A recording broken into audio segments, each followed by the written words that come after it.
ऐसा क्या हुआ कि उत्तराखंड के कैबिनेट मंत्री को आखिर सच बोलना पड़ा? ऐसी कौन से दिव्य ज्ञान की प्राप्ति चंदन रामदास को हुई कि उन्होंने सारी सच्चाई जनता के सामने रख दी? धामी के मंत्री को ऐसा कौन सा मंत्र मिला कि उन्होंने सच बताना ही सबसे बेहतर समझा? एक तरफ जब सरकार तमाम दावे कर रही हो विकास के, 2025 तक राज्य को विकसित बनाने का दावा कर रही हो, लेकिन हकीकत चंदन रामदास ने अपने शब्दों में बयां कर दी थी।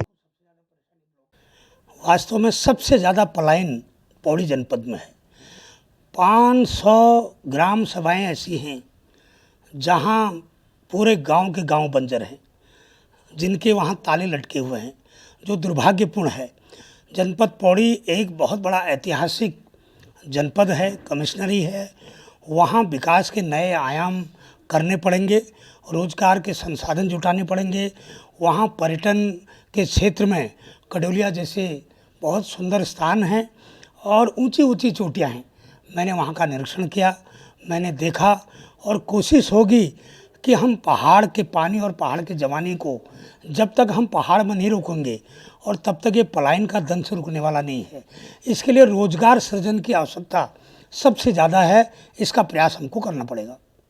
चंदन रामदास समाज कल्याण और परिवहन मंत्री भी हैं। इसके अलावा वो पिथौरागढ़ और पौड़ी जिले के प्रभारी मंत्री भी हैं। इसीलिए बतौर प्रभारी मंत्री उन्होंने पौड़ी में पलायन की हकीकत बताई, पौड़ी में विकास के पिछड़ने की हकीकत बताई, तमाम पूर्व मुख्यमंत्रियों और मौजूदा मुख्यमंत्री के दावों का ढोल फोड़ दिया। चंदन रामदास ने साफ साफ बयां कर दिया कि पर्यटन के क्षेत्र में भी पौड़ी में कुछ नहीं हुआ, जबकि पर्यटन मंत्री सतपाल महाराज जी हैं। धन सिंह रावत जो कि श्रीनगर से विधायक हैं, शिक्षा मंत्री हैं, उच्च शिक्षा मंत्री हैं। इसके अलावा उनके पास स्वास्थ्य मंत्रालय भी है, लेकिन चंदन रामदास को लगता है कि श्रीनगर मेडिकल कॉलेज में ही कुछ नहीं हुआ। तो इससे ये साफ है कि विकास की जो गाथा उत्तराखंड सरकार अपने आप में गा रही है, वो विकास धरातल पर कहीं नहीं है।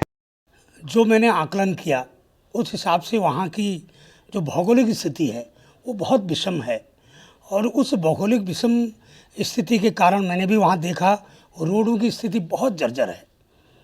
बड़ी बड़ी योजनाएं, भले ही 22 पेयजल योजनाएं बन रही हैं, अरबों की पेयजल योजनाएं बन रही, मगर आज भी पौड़ी पानी के लिए दिक्कत का विषय है। वहाँ जो स्वास्थ्य विभाग का जो हमारा जिला चिकित्सालय है, स्वास्थ्य विभाग के जिला चिकित्सालय पीपीपी मोड में है, और वहाँ रिफर सेंटर बना हुआ है। मेडिकल कॉलेज बना है श्रीनगर में, उसकी भी स्थिति अच्छी नहीं है। तो इसलिए अभी भी वहाँ बहुत कुछ समन्वित विकास करने की आवश्यकता है।